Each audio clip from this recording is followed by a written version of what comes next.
According to the British government's data in the year ending 2023, it is estimated that there are 2.4 million separated families and 3.8 million children in separated families. And 59% of the divided families had a child maintenance arrangement. These challenges can be even more complex in intercultural families where cultural expectations and legal recognition may be different. Welcome to Dead Talk Podcast. With me, your host, Ripon Ray. This time, I'm going to speak about family planning, divorce, and dead. To assist me with this subject, in this month, I have Bilckis Khanom, who had been in a mixed relationship. Of course, she herself had experienced financial difficulties. And I have Matt Pelequin, a psychologist and founder of Support Fathers Right, an international organization that supports mental well-being and parental alienation. Finally, Ella Betts from Christian Against Poverty, which supports individuals in financial hardship. My panel members are also to provide top tips to Dead Talk listeners near the end of the podcast if any of these issues we speak about are going to resonate with them.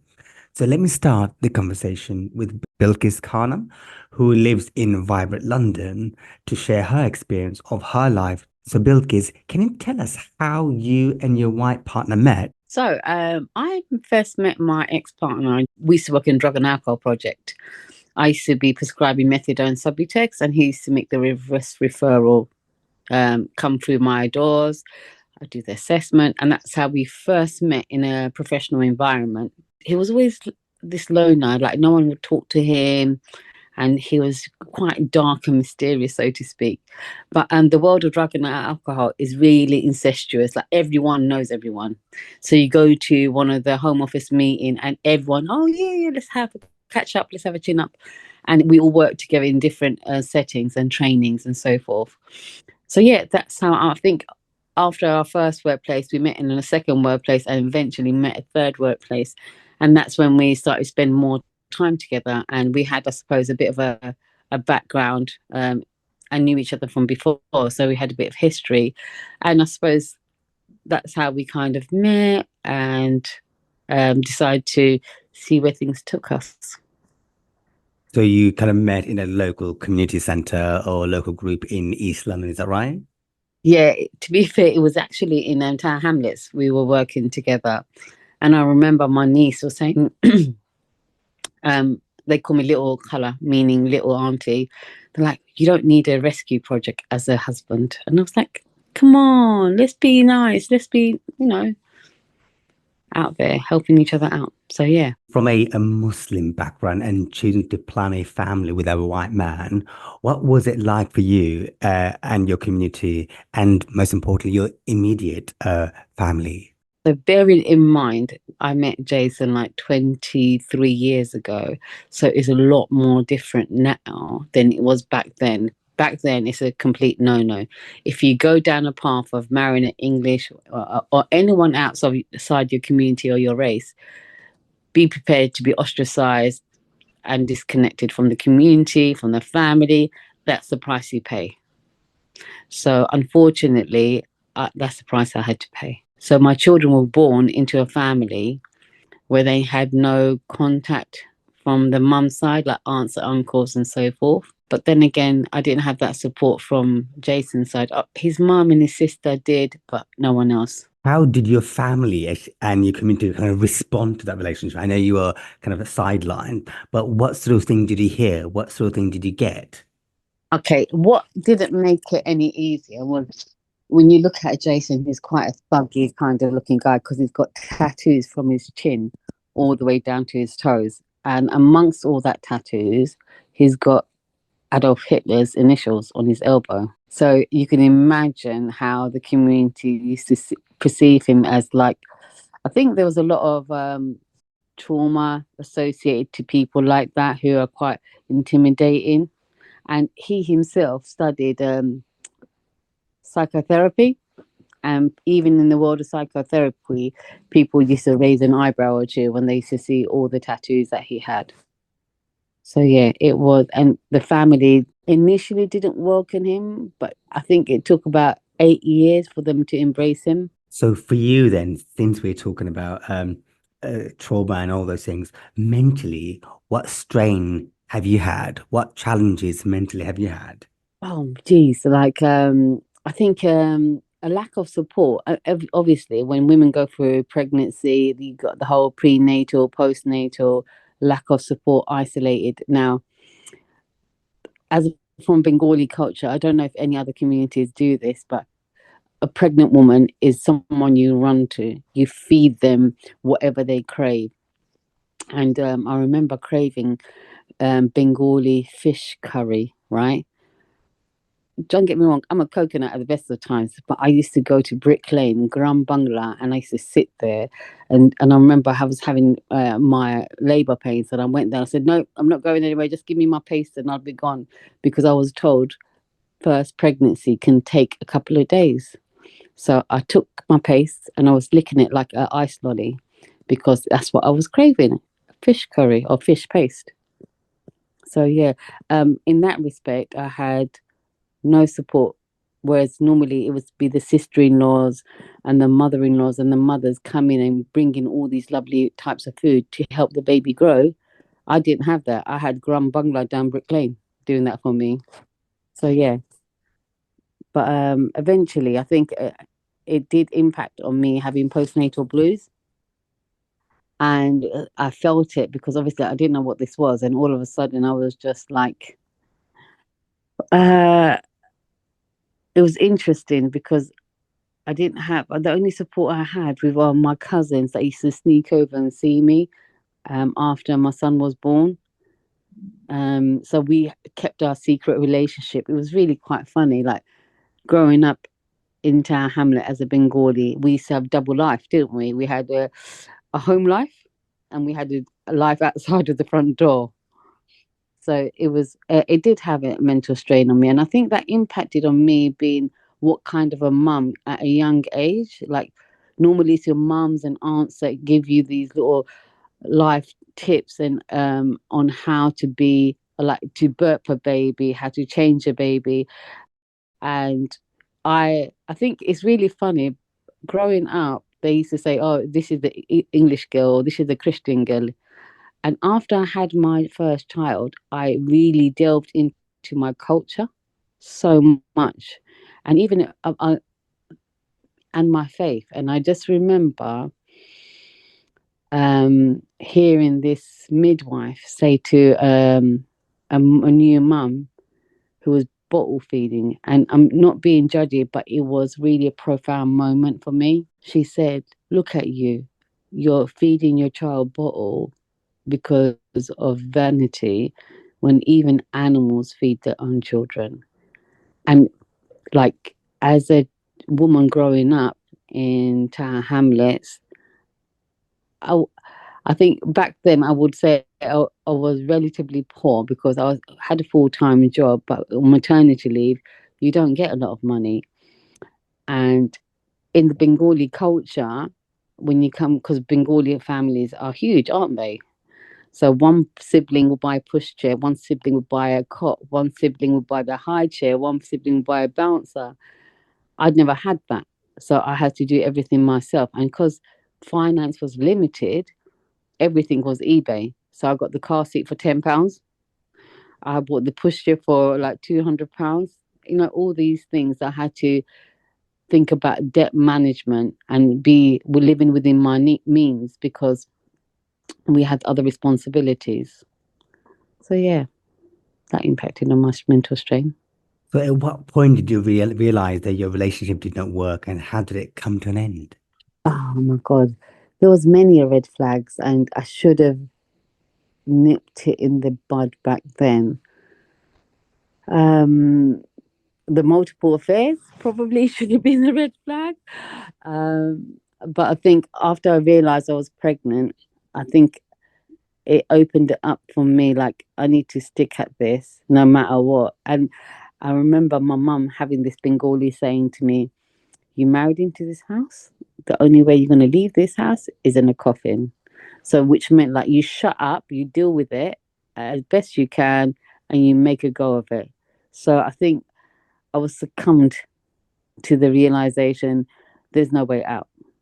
And that's quite a naive way of thinking about it in this day and age. And I didn't want to give up. I wanted to work out my relationship and my marriage for the sake of my faith and my children, really. So, I mean, you obviously you didn't marry legally or through a civil marriage that is legally recognized. So, what sort of issues did you come across since you weren't actually married legally? Okay, so I was married Islamically in 2008, back garden jobby, and it cost me like £430. Woolies was closing down, and so I got a lot of things like 70% off at that season. But we did plan to have a registry ceremony on in August 2023, and the thing is, my family wanted, obviously by this point Jason had been included in the family, but there's so many things that have happened over the course of time. They didn't feel comfortable unless there was a prenup signed. And he fought tooth and nail. He didn't want to sign a prenup. And 3 weeks before the wedding, and it's an expensive wedding, and it was a big deal because I think what happened was there was 350 invites gone out, and one of the invitation I met the King Charles, and me and him were having that, and I was like, "Oh, would you come to my wedding, please?" He's like, "How could I possibly do that?" This and I said, "Don't worry, Your Majesty, I've got this. I'm gonna just tell everyone you're the king's lookalike." And he was chuckling away, and he just to give me the invite, so I gave it to his second in command. So it was a big deal, and 350 people wasn't a small wedding either. For I suppose it's small in comparison to Bengali weddings, but yeah, Jason left like 3 weeks before the wedding in the middle of the night, and that was it. He wiped out the joint account, left me in £27,000 debt, uh, and it's just been ongoing, and it's still ongoing, even down to like he's taken me to court. This time will be the eighth time he's taken me to court. And as you can imagine, court fees, legal team, representative, it's cost heaven and earth. I So, think what was the legal issues about? so. He wanted the last court case we attended was on the 4th of April. He asked the judge to remove me from my house, somewhere he hadn't lived in almost 2 years. He wanted me to move out and let him come and stay in the house with my children, and me to continue paying the mortgage. So, in terms of paying, now, is he contributing towards child maintenance or anything else? This man earns 80k a year, but he's figured out a loophole on how not to pay a penny to me. So every 6 weeks, he changes his job. So they have to do reassessment. Don't get me wrong, he has paid, but never the full amount. Like, let me give you an example. I've been hospitalized 3 times through sepsis and pneumonia. And on one occasion, I had sepsis shock. I was in hospital. The hospital rang the school rang dad.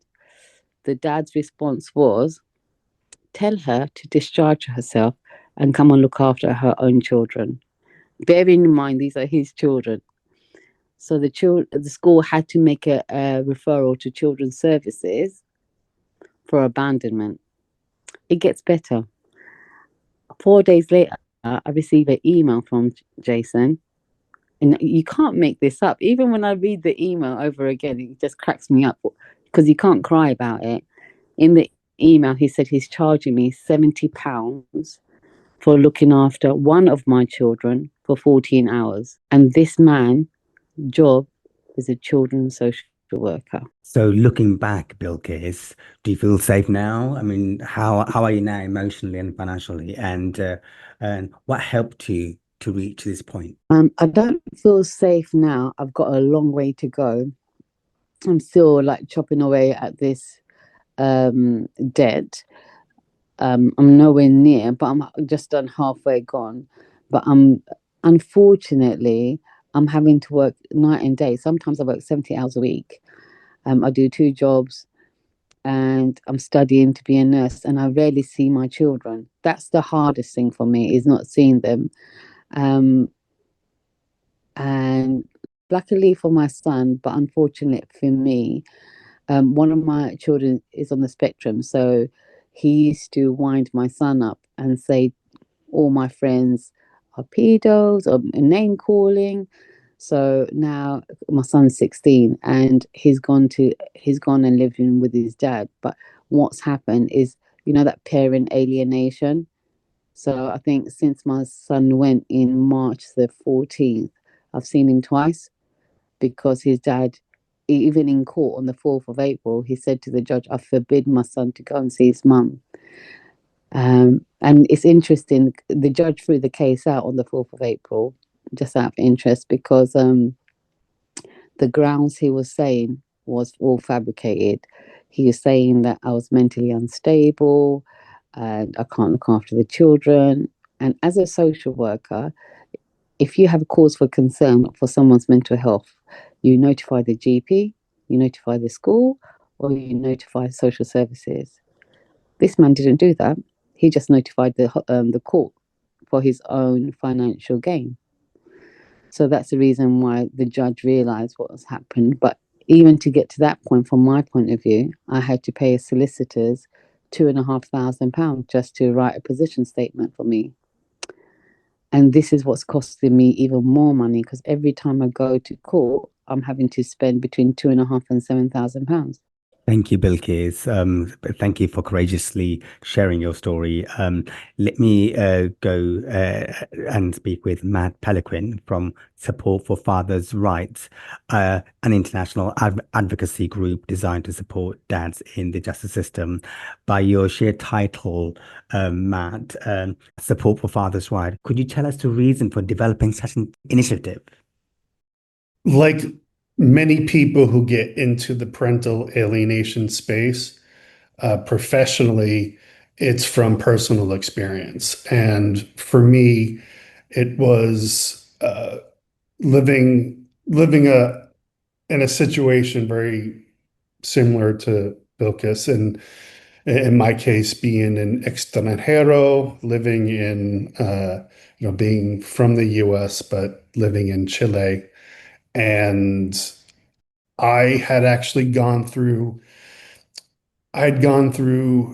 things that most parents, especially fathers, don't really get the luxury of, and that is preparation, because I had gone through the threats of taking my son away from me. I had gone through that entire process for a good 2 years. Unfortunately, with my ex-wife being a diplomat, there was very little I can do due to diplomatic immunity and where we were living at the time.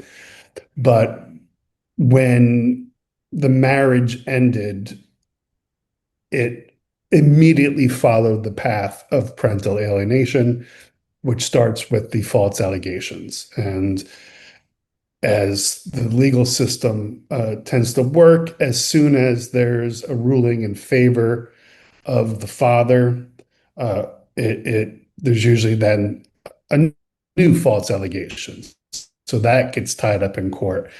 And then it's just rinse, wash and repeat. It just keeps happening over and over. So I realized that there were so many fathers who didn't have the luxury or the resources that I had. And especially in the case of in being in Latin America, you realize that you're you're fighting against a system where fathers literally don't have any rights. And that is because traditionally fathers in the system haven't necessarily performed a lot of the tasks and duties that a parent should be doing. So it was always quite amazing to me when I would meet Chileans and they were, working a normal, like in Chile, like a 7 to 7 p.m. job. And then they would come home, eat dinner, and they would just go into a room and play video games. They weren't doing anything to raise their children. Whereas for me, as the trailing spouse, a diplomatic spouse, I was the one doing all the cooking, the cleaning, the shopping. And a lot of that was because these are things that needed to be done. And culturally, I had grown up doing these things. I didn't have a nanny doing them for me, as most people in the culture did. So you start hearing other stories and you realize that there's fathers that need help. And the reason for focusing on fathers is in no way connected to, any kind of misogamy, anything. It's simply just because statistically speaking, fathers are more affected by parental alienation because there's more nuclear options that are used, which starts with domestic violence, so physical abuse. Then it becomes physical abuse against a child, and then lastly, it becomes sexual abuse against a child. Whereas with mothers, it's Bilckis' story all the time. It's the quote unfit mother as the only rationale. How do you see men's right represented during separation, especially when it comes to fatherhood? I know you covered a bit. Let's go deeper into it. Yeah, it's really fascinating when you start factoring in cultures. And my academic background is in psychology and communications, and uh, I got into the business world, getting an MBA, and I just returned about 4 years ago back into psychology and getting my doctorate. But I had a minor in sociology in university, and it was always something that I became a lifelong student of. Somebody who left my country in 2010 for good. I've been living all over the world in different cultures. And it's always amazing when you factor in some of these specifics when it comes to fatherhood. And, when we look at the stats overall across the world, they don't seem too unbalanced. But the reality is that if you were to remove the just one demographic, which would be Islamic nations where the fathers have all the rights, uh, it becomes very unbalanced. But it's always interesting when you start to look at what that role is when it comes to the other extranjeros, or people who are just from another country and living in that new country and dealing with that legal system. You realize that gender doesn't matter, and that the first role of the courts tends to be to prioritize the resident, the natural born citizen first, and it becomes this almost guilt until proven innocence type of a legal model. In terms of, let's say, you specialize in mental well-being and psychological element of things that you've already mentioned, where are you seeing the major issues men face when dealing with the breakdown of a relationship? Yeah, so it's that's the question that really summarizes why I went the path that I did in obtaining my doctorate. And that is that I decided that I wanted to help fathers that were going through the process of a divorce, of a separation, from the perspective of grief counseling. Very different. I'm not looking to make diagnoses.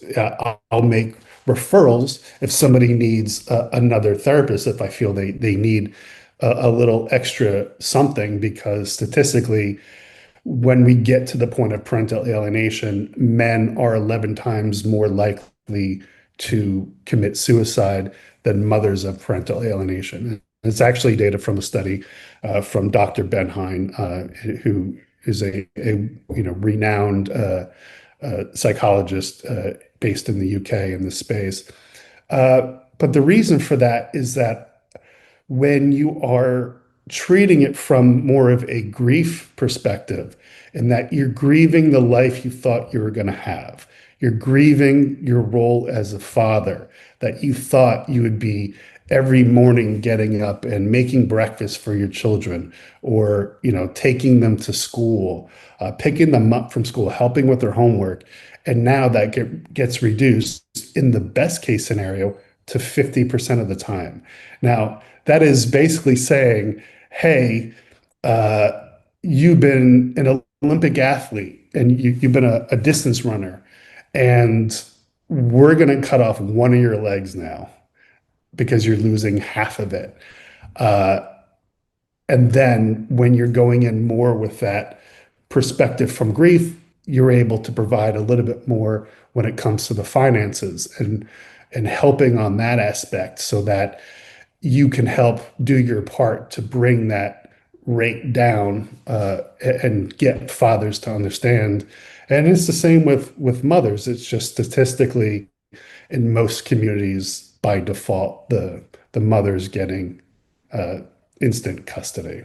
From your experience, what have the fathers been speaking about when it comes to separation and money is concerned? It's always a factor because in some cases there's things like alimony involved, where it's not just paying the child support, but it's also uh, paying the mother of the children for instances where perhaps she gave up on her career to stay home and raise the kids. Um, but culture and the specific society plays a role as well. So, for instance, in Chile, uh, they make it very difficult for fathers to be able to afford child support when the person is a foreigner. And there's a reason why there's so many children who they go through, they're born from one parent who's local, another who's a foreigner, and the foreign parent ends up having to leave because they need to work to make more money because they're paying what is essentially, an extra inhero tax. So in my case personally, there's the added element of being an American. So I have to pay what one would call the gringo tax, which is that the child support that I pay per month in Chile is around $3,000 a month US, whereas the average in Chile is about uh, $175 a month. And when you look at things like how do they come to that number? Well, normally it's based on, what the income is, but I'm legally was not even allowed to work in Chile. So on paper, my income was zero. And then they look at, say, the mother's income. Well, the way that the system works in Chile with diplomats is that you get paid basically 10x when you're abroad, and you go abroad for a maximum of 5 years, and then you have to go back to Chile, and then you're making the 1x. So if you are a diplomat who's just starting for the first time, you could be 21. When you're abroad, you're going to make $15,000 US per month. When you go back to Chile, you'll make 1,500. Well, the divorce happened in Chile, yet the salary that they use was based on her salary when she would be abroad. So that's how they get to those numbers. So many fathers go through situations like that. I know in cases where mothers are making more money than fathers, yes, it does happen as well. But when we're dealing with some of the more stunted cultures, when it comes to machismo as well as classissimo and classist societies, it's always interesting. Finally, Matt, what is it that you want to see more of when it comes to opening up dialogues in relationships and prioritizing children at the heart of it all? I would say the most important factor there is creating new standards within the judicial systems all over the world. when it comes to family court, in that it's not a conspiracy theory to come across and say that the courts do not put children first. Because if they did, then it wouldn't take years or decades at times for people to kind of move through the system. And it is a system that is really designed towards bankrupting one person, and the winner ends up being the one with the most money versus what's actually best for the children when all things are equal and there's no threat to the child. Thank you, Matt. Thank you. Let me explore the financial issues that many families may experience when separation is concerned. Let me now speak with Ella Betts from Christian Against Poverty and bring her into conversation. So, Ella, what does your organization actually do, and in what way do you support individuals like Bilckis and Matt in that scenario? Yeah, so we're a debt support service, and we exist to offer free independent debt advice to anybody experiencing debt. And we have a number of criteria that we have to check through in our initial call. But because of our face-to-face model within the community across the UK, we tend to work more with those on low incomes or who are vulnerable to financial crisis. And we've just released our latest client report actually last week, and that indicated that in 2024, 88% of our clients were single, and 9% of our clients in 2024 gave relationship breakdown as the primary reason for their debt, and 4% highlighted financial abuse as the primary reason for their debt. Now, I would emphasize the word primary here, because we know situations around debt, poverty, mental health, domestic abuse are incredibly complex and often interwoven. So the number of clients we have supported in the last year who have experienced domestic abuse is much higher than that. But what's quite interesting, 28% of our new clients in 2024 were single parents, which is significantly higher than in the wider UK population, where single parents make up 7% of the demographic. So I think this just really illustrates the pressures faced by single parents with rising living costs and balancing household needs on a single income alongside repaying creditors where there's debt. So alongside the debt advice, we also offer job clubs, money coaching and life skills courses as well. Briefly kind of touched on abuse, but speaking of domestic abuse, economic abuse is concerned, what is done with money? What remedies are available to either parties? Yeah, so I think it's really important to highlight what we mean when we talk about economic abuse in this context. And this is often categorized as 3 different forms. So we have economic sabotage, economic restriction, and economic exploitation.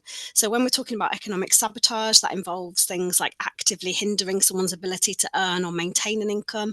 And this might mean taking someone's wages, blocking access to benefits, or even forcing pregnancies to prevent employment and financial independence. Economic restriction is all about controlling someone's spending. It might look like giving a partner an allowance, enforcing a strict budget, demanding receipts for purchases, or limiting access to financial information. And then economic exploitation includes stealing money or property, causing damage to property that might incur costs, refusing to contribute to household expenses, misusing joint bank account funds, or coercing someone into debt by placing bills and loans solely in their name.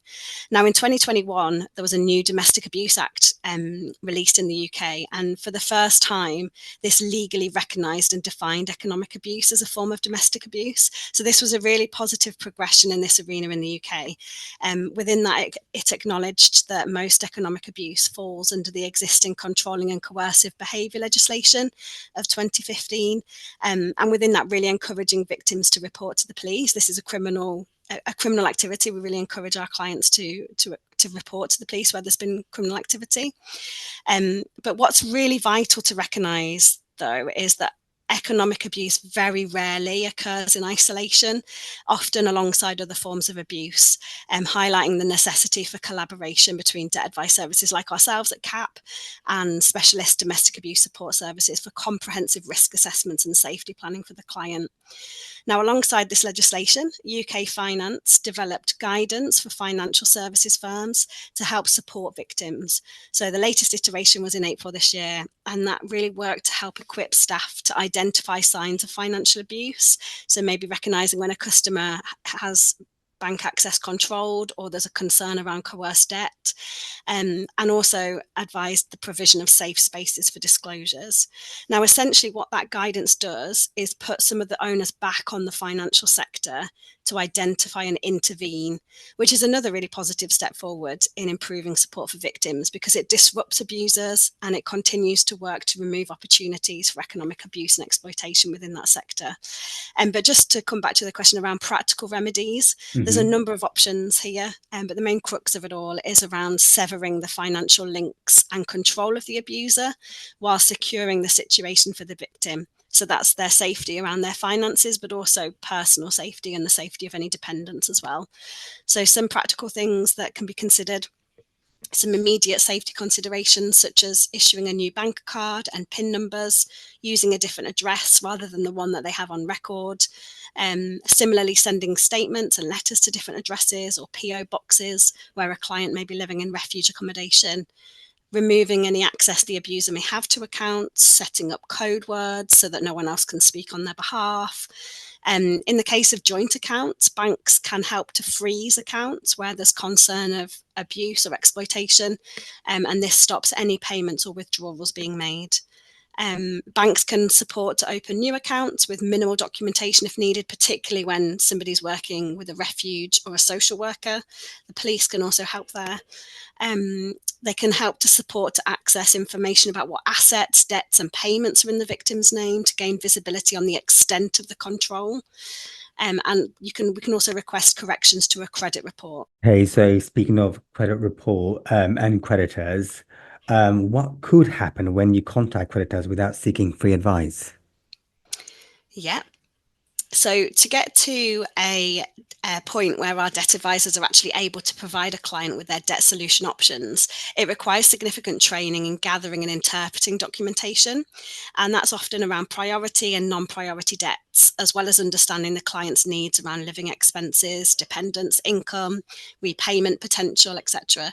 So there's a risk that without that specialist knowledge and the bird's eye view, an individual might not actually get the best outcome. They may not receive the right advocacy and support, and that could result in unsustainable or unfair repayment terms. And again, in our recent client report, it showed that the average number of priority debts our clients came to us in 24 was four priority debts. And when it came to non-priority debts, it was 8 on average. And so having that many creditors on your back can be incredibly overwhelming. And when they're often all sending demanding letters and threats of enforcement. So there's a risk without that specialist knowledge. It could be a case of who's shouting loudest. And that's often not the most conducive way of addressing the overall debt situation. There's other support avenues available, like breathing space, which is a scheme that debt advisors can help individuals apply for. It's a 60-day grace period where creditors are unable to contact you. So it just gives you that time to come look at what your options are, look at what the debt solutions are. So without a debt advisor or without an approved service, you wouldn't be able to apply for that. And then also just acknowledging and recognizing that the area of challenging coerced debt or challenging liability is an incredibly traumatic process for somebody that's been in an abusive relationship. So having somebody on your side that can independently advise and advocate for you can be really, really helpful in that space. And finally, Ella, in your experience, what are the biggest barriers that prevent people like Bilckis or Matt's clients from seeking advice timely? Yeah, so a lot of our clients contact our new inquiries team absolutely drowning in shame and embarrassment. It feels like a huge taboo subject still in the UK. People are often overwhelmed in that space and the weight of debt, and they just may not have known where to turn to. When we consider victims of economic abuse on top of that, when we think about the fear, the threats of danger, it's a real significant factor in that space. So we know it takes approximately 50 incidents of domestic abuse for a victim to access effective support. And it takes on average 7 attempts for someone to leave an abusive relationship. So it can be really hard for a victim to speak out about their situation, particularly if we're considering other factors in this, such as children, financial dependency, or an uncertain immigration situation. And then also just to acknowledge, for a lot of our clients, their debt isn't always the priority issue amongst the plethora of other things going on in their lives. So when we're considering mental health needs, housing or homelessness, substance addiction, to name just a few, our clients are often juggling just so many precarious plates that debt isn't always going to be the first thing that needs addressing. Thank you, Ella. Thank you so much. For those who are listening to Debt Talk, a podcast, and want to share your personal or professional experience, you can get in touch with me, Ripon at debttalk.org. Now, let me now go back to my panel members, Bilckis, Matt, and Ella, so they can now provide us listeners top tips. Let me start with Bilckis. From your personal experience, Bilckis, what top tips would you like to give to Debt Talk listeners? I think it's not to basically revolve your life around your children and your spouse. It's easier said than done. A lot of mums do this, like the whole world revolves around their children's timetable and their husband's timetable, and they lose their own identity.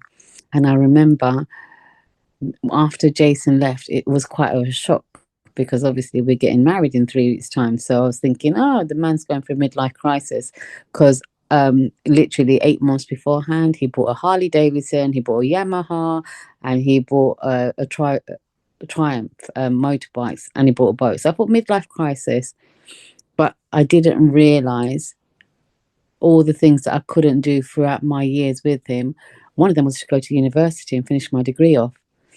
And then 2 weeks after he left, I enrolled to do my adult nursing course at London South Bank. So never forget yourself. Always have a contingency plan. Bengali women, I've learned with my older sisters, they have the secret bank account. And for that, I never had this, because I wanted to be transparent and be supportive. No. So I think a spouse will be your spouse until something better comes along, or until something breaks down. But ultimately, always remember that you have to put yourself number one. And it's funny, because I was speaking to someone in America yesterday. She feels like her husband's having an affair. I was like, right, now that you think this, start sorting yourself out. Prepare for it, because unless you're mentally prepared for it, you don't want the time to come when he's gone and you're thinking, where is everything? Like the cards of your house of cards just shatter and fall. So plan your education, plan your finance, so when he does leave, you not fall into pieces. Thank you, Bilckis. And now from Matt from Support Fathers Right. I think it's important to supplement everything that you're doing with what can be done for free. And most of that is when it comes to the legal process. Now, if a person goes into the struggle of a separation and fighting for custody, it's a marathon. It's not something that is just, I'm going to hire a lawyer, we're going to have one trial, and it's going to be over. This is something that's going to happen for a while, and you need to plan accordingly. And think of it as looking like you're planning dinner. Now, if you go and just say, okay, I don't know how to cook, I don't know what things cost, and you just were to show up at the supermarket and just buy things that look good without looking at the prices, it's a very different experience than if you're a chef at home and you know exactly the right ingredients. And sometimes you have to treat yourself. So yeah, you will get something that's a little bit more expensive, but that's maybe just that one ingredient. So the mindset is looking at and saying, if you can go down a path, yeah, in the US, for instance, there's a Facebook group called Pro Se Dads, and it's essentially a resource for fathers that are going through custody battles to be able to get tips from other people who have gone the route of self-representation. Now, I'm not saying that's the only path is self-representation, but if you have a conversation with your lawyer and you're actually bringing information to them about a specific country and precedent, it's showing the lawyer that you know what you're getting yourself into.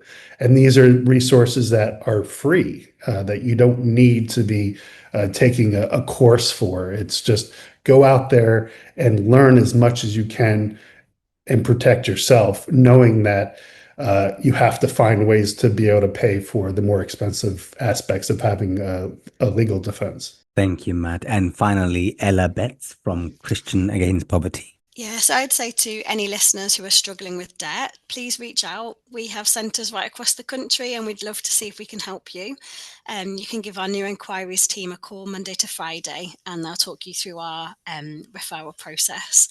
And then just for any advisors or people working in financial services, I would just really encourage you to read up on economic abuse, learn about the signs to be aware of, and what support you could offer somebody within your role. And maybe spend some time with your local domestic abuse service, getting to know the support they offer. They're the specialists in that space. There's also another fantastic organisation called Surviving Economic Abuse, and they're brilliant. They've got loads of resources on their website. They run courses, and they just can really help to upskill you in this area. But what I would say above all is just remember that this is a really complex situation, and working in partnership with the experts will get better outcomes for clients. I'm very grateful to you, Bilckis, Matt, and Ella, for giving me your precious time. Without your input, believe me, Debt Talk won't be where it is right now. It has been rated the highest on this precise subject, debt-related subject in the UK. So yeah, thank you very much. My next podcast is going to be on crypto, digital assets, and gambling. Thank you for listening to Debt Talk podcast with me, your host, Ripon Ray.